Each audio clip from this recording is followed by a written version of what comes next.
అనుకునే విధంగా బ్లేజర్ వేసుకుని అలా ఫీల్ అయ్యాను, రియల్ గా హ్యాపీగా ఫీల్ అయ్యాను, గర్వంగా ఫీల్ అయ్యాను. ఆ కోట్ రావాలి, నువ్వు చేస్తున్న వర్క్ ఆ హోదర్ ఫీల్ తెప్పించాలి. అది లేకోకుండా ఓన్లీ బ్లేజర్ వేసుకున్నంత మాత్రాన బాగా నల్లగా ఉన్న హీరోయిన్ కి తెల్లగా మేకప్ వేస్తే ఆ రియల్ గా హీరోయిన్ బాగా రియల్ గా హ్యాపీగా తమన్నానో లేకపోతే సమంతను చూస్తే అట్లా ఫీల్ అవుతుందా? నటిస్తున్నాను, నేను జీవించట్లేదు, నేనేదో తుది మెరుగులు దుద్దుకొని అలా మోసం చేస్తున్నాను ఫీలింగ్ వస్తుంది. కాబట్టి ఇక్కడ డూప్లికేషన్ అనేది ఏంటంటే మనము చేస్తున్నది మన కిందున్న వ్యక్తి చేయాలి. నువ్వు చేసే లెవెల్ హోదాకు తగ్గట్టు ఇన్కమ్ కూడా రావాలి, అది నీ కింద ఉన్న వాళ్ళకి కూడా రావాలి. ఇక్కడ లీడర్ అవ్వాలంటే ఫస్ట్ నేను లీడర్ అవ్వాలి, నా కింద ఉన్న వ్యక్తి కూడా లీడర్ అవ్వాలి, లీడర్ చెయ్యాలి. మరి లీడర్ చేయాలంటే learn you and teach you your team. నువ్వు యాడ్ నేర్చుకుంటావు తెలుసు, లర్న్ ఫ్రమ్ అప్లైనర్ అనే వాళ్ళం కదా. అప్లైనర్ దగ్గర నేర్చుకుంటావో, మెంటర్ దగ్గర నేర్చుకుంటావో, యూట్యూబ్ ద్వారా నేర్చుకుంటావో, నువ్వు ఎడనే నేర్చుకో. ఫస్ట్ నువ్వు learn you, everything is you should learn. ప్రతి ఒక్కటి నువ్వు నేర్చుకోవాలి. నెట్వర్క్ మార్కెటింగ్ లో సక్సెస్ అవ్వాలంటే ఏంటి? జూమ్ మీటింగ్ లో నేర్చుకుంటావా, లైవ్ మీటింగ్ లో నేర్చుకుంటావా, అప్లైనర్ దగ్గర నేర్చుకుంటావా, లైఫ్ టైం కోచ్ల దగ్గర నేర్చుకుంటావా, నువ్వు ఎక్కడైనా నేర్చుకో, నాకు సంబంధం లే. నువ్వు ఫస్ట్ లీడర్ అవ్వాలంటే నువ్వు నేర్చుకోవాలి, నీ కింద ఉన్న వ్యక్తికి నేర్పించాలి, నీ టీంకి. దాన్నే నేర్చుకో నేర్పించుకో, నేర్చుకో నేర్పించుకో. నువ్వు నేర్చుకోవాలి, నీ కింద ఉన్న వాళ్ళకి నేర్పించుకోవాలి. That is the duplication. నువ్వు నేర్చుకొని నీ దగ్గర దాచిపెట్టుకొని నీ కింద ఉన్న వాళ్ళకి నేర్పించకపోతే దట్ ఈస్ నాట్ డూప్లికేషన్. నేర్చుకో నేర్పించు, నీ కింద ఉన్న వాళ్ళకి నేర్పించు. ఎక్కడ దాకా నేను నేర్చుకున్నాను, నా కింద లక్ష్మి గారు నేర్చుకున్నారు, అయిపోయింది డూప్లికేషన్. మరి లక్ష్మి గారు నేర్చుకున్న తన కింద ఉన్న టీం అందరూ నేర్చుకున్నారా? వాళ్ళ కింద ఉన్న అందరూ నేర్చుకున్నప్పుడు ఆ డూప్లికేషన్ కంటిన్యూ అవుతున్నట్టు. మళ్ళీ నేర్చుకునేది ఎక్కడ బ్రేక్ అయితే డూప్లికేషన్ ఇస్ బ్రేక్. అక్కడికే టీం అనేది ఆగిపోతుంది. Team building, network, quality team, అన్ని పర్చేలు అన్ని అడిగి అయిపోతాయి. ఇక్కడ మన దగ్గర ఉన్న ప్రాబ్లం అదే. మరి what you learn and what you teach, నువ్వు ఏం నేర్చుకోవాలి, ఏం నేర్పించాలి, ఇది చాలా ఇంపార్టెంట్. లీడర్ అవ్వాలంటే ఏం నేర్చుకోవాలి, ఏం నేర్పించాలి మన టీంకి. మన కింద ఉన్న టీం నేర్పించాలంటే సరిపోదండి, మన కింద ఉన్న టీంకి నేర్పించాలి, వాళ్ళు కూడా వాళ్ళ కింద ఉన్న వాళ్ళకి నేర్పించడం వచ్చే విధంగా లీడర్ గా తయారు చేయాలి. దట్ ఈస్ అక్కడ డూప్లికేషన్. నేను నేర్చుకున్నాను, నా కింద ఉన్న వాళ్ళు చెప్పేశాను, నేను అన్ని నేర్చుకున్నాను, నేను జూమ్ మీటింగ్ చెప్పేశాను, వాళ్ళు నేర్చుకోకపోయినా సంబంధం లేదు, నా పని అయిపోయిందంటే కాదు. నువ్వు ఏ రకంగా నేర్పుతావో, లైవ్ మీటింగ్ నేర్పుతావో, జూమ్ మీటింగ్ నేర్పుతావో, దగ్గర కూర్చొని నేర్పుతావో, 1-to-1 మీటింగ్ నేర్పుతావో, ఇక్కడ నువ్వు నేర్చుకోవడము, నీ కింద ఉన్న వ్యక్తి నేర్చుకోవడం కూడా జరగాలి. నువ్వు ఏదైతే చేయగలుగుతున్నావు, నీ కింద వ్యక్తి అది చేయగలిగే విధంగా తయారు చేసుకోవాలి. ఇటువంటి వాళ్ళు 6 members తయారు చేసుకుంటే చాలు, మనం సక్సెస్ అవుతాం. ఇంతకు మించి 600 టీము, 6000 టీము, 6,00,000 టీం అవసరం లేదు. Only 6 persons. నేను చెప్పినట్టు నువ్వు నేర్చుకో, నీ కింద ఉన్న వాళ్ళకి నేర్పించు. నీ కింద ఉన్న వాళ్ళు ఓన్లీ నేర్చుకోవడం కాదు, వాళ్ళు క్లాసులు వింటూనే ఉంటారు, నేర్చుకుంటూనే ఉంటారు. కాదు, వాళ్ళు నేర్చుకున్నది నీ ప్రమేయం లేకుండా వాళ్ళ కింద ఉన్న 6 మందికి నేర్పించి, అలాగే వాళ్ళ కింద ఉన్న వాళ్ళకి ఎలా నేర్పించాలో కూడా 2 వర్క్లు నేర్పించాలి. ఆ 2 నేర్పించాలి. కాబట్టి దట్ ఈస్ ద డూప్లికేషన్. ఈ నేర్చుకోవడము, నేర్పించడం అనేది ఎక్కడైతే బ్రేక్ అవుతుందో అక్కడికి ఆ బిజినెస్ గ్రోత్ అనేది ఆగిపోతుంది.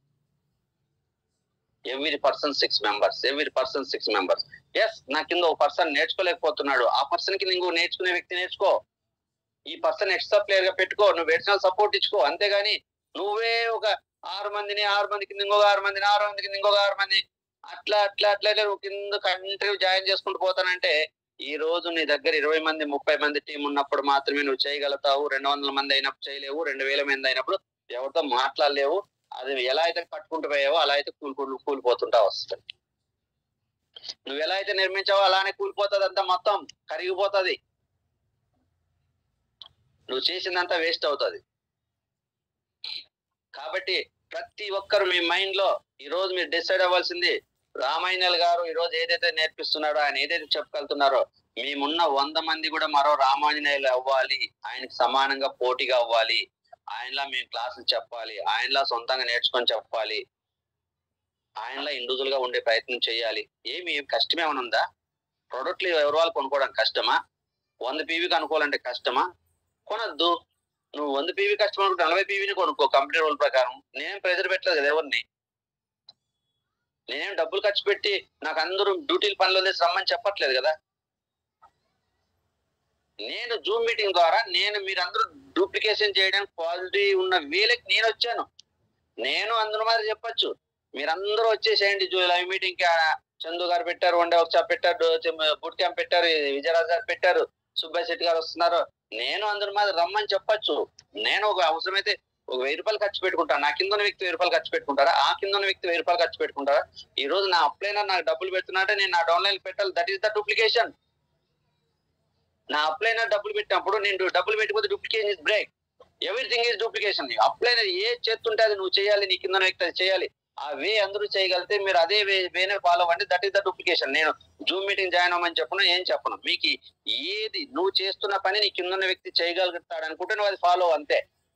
నువ్వు లైవ్ మీటింగ్ ఫాలో అవుతావు, జూమ్ మీటింగ్ ఫాలో అవుతావో, 1-to-1 మీటింగ్ ఫాలో అవుతావో, వాళ్ళ ఇంటికి వెళ్ళి చెప్పుకుంటావో నీ ఇష్టం. నేను ఎవరిని ఇదే ఫాలో అవ్వని చెప్పు. నాకు అర్థమైంది ఏంటంటే, నేను చేస్తున్న వర్క్ నా కింద ఉన్న టీము డూప్లికేషన్ జరగాలంటే ఒక జూమ్ మీటింగ్ అవుతానే సూటబుల్ అని నేను డిసైడ్ చేసుకున్నా. నేను వెళ్ళాల్సిన వేలో నా టీం రాలేనప్పుడు నా టీం రాగాల్సిన వేలో నేను వెళ్తూ నా టీంని గెలిపించాలన్నది నా సంకల్పం అనమాట. ఇప్పటికైనా చాలా మందికి అర్థమైంది అనుకుంటున్నాను. ఓకేనా? కాబట్టి డూప్లికేషన్ అంటే first you should change as leader. నేను ఆల్రెడీ లీడర్ గా మారుతున్నాను, ఇంకా మారాల్సింది చాలా ఉంది. నేను ఎప్పుడు మారాను అనుకోవద్దు. నిత్య విద్యార్థి, లైఫ్ టైం స్టూడెంట్ గా నేను ఫీల్ అవుతాను. ఎవ్రీడే ఏదో నేర్చుకోవాలనుకుంటున్నాను. ఎప్పుడైతే నేను నేర్చుకునేది ఆగుతుందో ఆ రోజు నా గ్రోత్ అనేది ఆగిపోతుంది. మరి మీరు కూడా మీరందరూ లీడర్ గా మారాలి. మీరందరూ మేము అద్భుతంగా క్లాసులు చెప్పాలి, మేమంతా గొప్ప కొత్త క్లాసులు చెప్పాలి, ఏదైనా నెట్వర్క్ మార్కెటింగ్ గురించి అనర్గళంగా మాట్లాడాలి అని మీరందరూ ఫీల్ అవుతే మీరు లీడర్ గా మారుతారు. మీరు లీడర్ గా మారితే మీ కింద ఉన్న వాళ్ళు మార్చుకోవడానికి పాసిబుల్ అవుతుంది. ఎందుకంటే మీకు తెలిసిన 6 మంది మీ మాట వింటారు. ఓకేనా? అది గుర్తుపెట్టుకోండి. మాకు తెలిసిన వాళ్ళు మా మాట వినరు అనేది ఎప్పుడు వస్తుంది అంటే, మీలో తగినంత నాలెడ్జ్ లేనప్పుడు మీ కింద ఉన్న వాళ్ళు మీ మాట వినరు. ఇది 100% వాస్తవం. ఒకవేళ మీ కింద మీ మాట వినవలే తెచ్చుకోండి. మీకేమన్నా ఒక 6 మంది బంధువులు ఉండి 6 మందిని జాయిన్ చేయలేమని రూల్ ఉందా? మీకు తెలిసిన వాళ్ళు 60 మంది ఉన్నారు. 60 మందిలో మీ మాట వినేవాళ్ళు మిమ్మల్ని గౌరవించాలి 6 మంది తెచ్చుకోండి. మా ఫ్యామిలీలో ఉన్న వాళ్ళే, మా అన్ననే, మా వదినే, మా తమ్ముడినే ఖచ్చితంగా తెచ్చుకోవాలనేది మీ మైండ్ లో తీసేయండి. మీ మాటను గౌరవించలేనప్పుడు వాళ్ళు ఎవరైనా మీకు సంబంధం లేదు. వెస్టేజ్ పరంగా మీ పర్సనల్ ఫ్యామిలీ మెయింటైన్ చేసుకోండి. మీ మాట ఎవరైతే వింటారో వాళ్ళని తెచ్చుకోండి. ఈ రోజు నా ఫ్రెండ్స్ ని, నా బంధువులు తెచ్చుకోలేదు, దయచేసి చెప్తున్నాను. మీ అందరికి ఎలా అయితే సమస్యలు ఎదురైనాయో మీరందరూ ఏమనుకుంటున్నారు అంటే, మా తెలిసిన బంధువులు మా మాట వినరండి, కాబట్టి మా అప్లైనర్, ఆ పైన చందును, ఆ విజయరాజ్ గారు వచ్చిన క్లాసులు అయితే వింటే వాళ్ళు నమ్మతారు లేదా వింటారు అనుకుంటారు. ఎన్ని రోజులు వాళ్ళ మాటలు నమ్ముతారు? వాళ్ళు వచ్చి నడిపించలేరు కదా టీం ఆగిపోయినప్పుడు. ఆ రోజు నీ మాట వినాలన్నా కూడా నిన్ను ఈ రోజు గౌరవించలేని వ్యక్తి ఆ రోజు ఎలా గౌరవిస్తాడు? అతను ఒక ఇగో ఫీలింగ్ ఉంది. ఈడేది నాకు చెప్పేది ఏంది అనుకుంటాడు. లేదా నీకు తెలిసిన వాడైనా వీడు ఎదుగుతున్నాడంటే వీడిని వెనక లాగాలని మైండ్ సెట్ ఉంటుంది. వాడు ఎదిగితే నేను చూడలేని మైండ్ సెట్ ఉంటుంది. కాబట్టి వాళ్ళతో వద్దు. నువ్వంటే నిన్ను గౌరవించే వాళ్ళని 6 మంది తెచ్చుకో. కాబట్టి నన్ను గౌరవించే వాళ్ళతో నేను పని చేస్తున్నాను. నా బంధువులు, నా క్లాస్మేట్స్ ఒక్కరు కూడా లేరు. నా ఊరు నుంచి అసలు ఒక్కరు కూడా లేరు. వేసినాను, తీసి పారేసాను. ఒకప్పుడు చెప్పి చూసాం 2 సార్లు 3 సార్లు, లైట్ గా తీసుకున్నారు, పక్కన పెట్టేశాం. రోడ్డు ఎమ్మడి పోతుంటే కొబ్బరి బొండాల శాపంతో కొబ్బరి బొండాలు మనం తాగినప్పుడు లేదంటే ఆ వ్యక్తి తో మాట్లాడి అక్కడ ఐడి చేసుకుని నడిపించుకున్నాం. తప్పేం లేదు. ఒక టీ స్టాల్ హోటల్ దగ్గర టీ తాగినప్పుడు అతనితో పరిచయం అక్కడ ఐడి చేసుకోవచ్చు. మనకి కావలసినది మనల్ని గౌరవించే వ్యక్తులను 6 మందిని మీరు జాయిన్ చేసుకోండి. మీ మాటని ఆ 6 మంది ఎప్పుడు మీరు నాలెడ్జ్ పెంచుకుంటూ ఉంటే 6 మంది మీ వెనకాల నడుస్తారు. మీరు జాయిన్ చేసుకున్నంత మాత్రం తర్వాత మీరులో నాలెడ్జ్ ఇంప్రూవ్మెంట్ లేకపోతే మీరు సక్సెస్ అవరు. వాళ్ళు మీ వెనక రారు. మీకంటే బెటర్ పర్సన్స్ ఎవరుంటే వాళ్ళ వెనకాల నడుస్తారు. ఈరోజు మీ కింద ఉండే వాళ్ళ వెనకాల నడుస్తారు అనుకుంటారు. రేపు పొద్దున ఎందుకు ఈయన కింద ఎందుకు, ఈయనకి పీవీలు ఎందుకు వెళ్ళను, ఆయన కింద జాయిన్ అయిపోతే ఆయనకే పీవీలు వెళ్తే ఆయన నాకు సపోర్ట్ చేస్తారు కదని ఇక్కడ డిఫరెంట్ అంటే రాకూడని ఆలోచనలు, బ్యాడ్ థింకింగ్ అనేది స్టార్ట్ అవుతుంది. ఓకే, ఆ సిచ్యుయేషన్ రాకూడదంటే నా టీంకి నేనే లీడర్ గా కనపడాలి. మీ టీంకి మీరే లీడర్గా కనపడాలి. నా టీం అందరికి నేనే ఉండాలని కోరుకోవట్లేదు. నా టీంకి నేను లీడర్గా ఉండాలని నాకు కోరిక. కానీ మీరు కూడా నాలా మీ టీంకి మీరే లీడర్గా ఉండాలని నేను ప్రతిరోజు ప్రతి క్లాస్‌లో కూడా చెప్తాను. కాబట్టి దయచేసి అర్థం చేసుకోండి. ఈ మీటింగ్‌లో ఉన్న వాళ్ళు మాత్రం రియల్ డూప్లికేషన్ అనేది మీ దగ్గర స్టార్ట్ అవ్వాలి. నేను చేస్తున్నది మీరు వింటున్నారు. మీరు చేస్తున్నది మీ కింద వాళ్ళు వినాలి అంటే మీరు మారాలి. మీరు ఎదుటి వ్యక్తిని ఇన్స్పైర్ చేయాలి. మీరు ఎదుటి వ్యక్తిని మోటివేట్ చేసే విధంగా ఉండాలి. మీరు చెప్పే మాటలు ఎదుటి వ్యక్తికి ఒక ధైర్యాన్ని ఇచ్చే విధంగా ఉండాలి. మీరు చెప్తున్నది వాళ్ళలో ఎదుగుదల కోసమే ఉపయోగపడేలా ఉండాలి. ఎందుకంటే ఒక జూమ్ మీటింగ్ విని నేర్చుకోవయ్యా బాగుపడతావని చెప్తే అందులో వాళ్ళ దగ్గర నువ్వు ఆశించింది ఏం లేదు. వాళ్ళకి డబ్బులు పెట్టి నువ్వు తీసుకెళ్ళి ఒక మీటింగ్ తీసుకెళ్తే వాడు కంపల్సరీ వాళ్ళలో నెగిటివ్ థింకింగ్ వస్తుంది. కంపల్సరీ. ఎందుకు వీళ్ళు ఖర్చు పెట్టి మమ్మల్ని తీసుకెళ్తున్నారు మా ఎదుగుదల కోసం, వాళ్ళకి ఏదో వస్తది అనుకుంటారు. కానీ నువ్వు జూమ్ మీటింగ్ అనుకో, వాళ్ళకేం డబ్బులు ఖర్చు పెట్టలేదు కదా. ఇలా నువ్వు సక్సెస్ అయ్యి నువ్వు ఇంట్లో ఉండి రూపాయి ఖర్చు లేకుండా సక్సెస్ అవ్వచ్చు. నువ్వు ద్వారా 10 మందికి రావచ్చు. అది చెప్పే విధానం డిఫరెంట్. కాబట్టి మీరందరూ కూడా లైవ్ మీటింగ్‌లు మీ వెనకాల వచ్చే వాళ్ళందరిని తీసుకెళ్ళండి. సంతోషం. దీనికి తోడు అది కూడా తోడుగా ఉంటే హ్యాపీ. మీరు ఇంకా తొందరగా సక్సెస్ అవ్వచ్చు. ఎవరైతే మీకు లైవ్ మీటింగ్‌లకి రాని వాళ్ళు, మీకు సపోర్ట్ చేయని వాళ్ళు ఉంటే 100 పీవీకి సపోర్ట్ చేయని వాళ్ళు ఉంటే వదిలేయకోకుండా వాళ్ళు 30 పీవీ 40 పీవీ కొనుక్కున్నా పర్వాలేదు. జూమ్ మీటింగ్ ని ఉపయోగించుకునేలా వాళ్ళని బాగా ట్రైన్ అప్ చేసుకొని జూమ్ మీటింగ్ ద్వారా వాళ్ళని లీడర్లుగా మార్చుకోండి. వాళ్ళు సక్సెస్ అవుతారు. జూమ్ మీటింగ్ ఏమని మిమ్మల్నే చెప్పమని చెప్పట్లేదు కదా.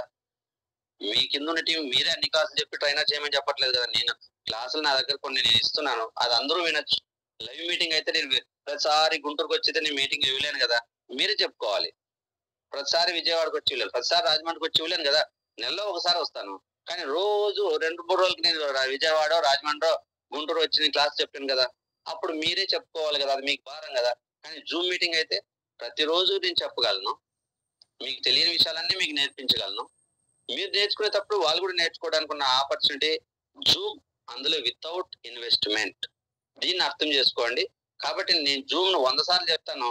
కానీ ఇక్కడ ఇందాక చెప్పిన 100 మందిలో 10 మందే సక్సెస్ అవుతున్నారు. 90 మంది పడిపోతున్నారు కాబట్టి ఆ 90 మందిని కూడా నిలబెట్టి గెలిపించాలనేది నా ఉద్దేశం. 10 మందిలో ఒకడే సక్సెస్ జెండా పట్టుకుంటున్నాడు.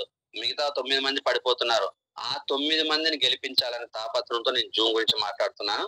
మీరు 10 మంది ఎవరైతే ఆల్రెడీ మంచి స్ట్రాంగ్ పర్సన్స్ ఉంటారో వాళ్ళని 20 మంది చేసుకోండి. లైవ్ మీటింగ్ ఉపయోగించుకోండి సక్సెస్ఫుల్ గా. ఫ్యూచర్ లో నేను లైవ్ మీటింగ్ వస్తాను. లైవ్ మీటింగ్ నేను విరుద్ధం కాదు. కానీ జూమ్ మీటింగ్ మాత్రం అభిమానిస్తాను, ఇష్టపడతాను. జూమ్ మీటింగ్ ద్వారా నేను 90 మందిని గెలిపించాలనేది నా తాపత్రం. Thank you so much leaders. మరి నెక్స్ట్ వచ్చేసి మనం నేర్చుకోవాల్సినది why do network marketing duplication. ఎందుకు నెట్వర్క్ మార్కెటింగ్, దాని వల్ల అసలు బెనిఫిట్ ఏంటి, అలాగే how do network marketing duplication అనేది ఈ 2 పాయింట్ల గురించి మనము రేపు క్లియర్ గా డిస్కస్ చేద్దాం. ఓకేనా. Thank you so much. All the best everyone.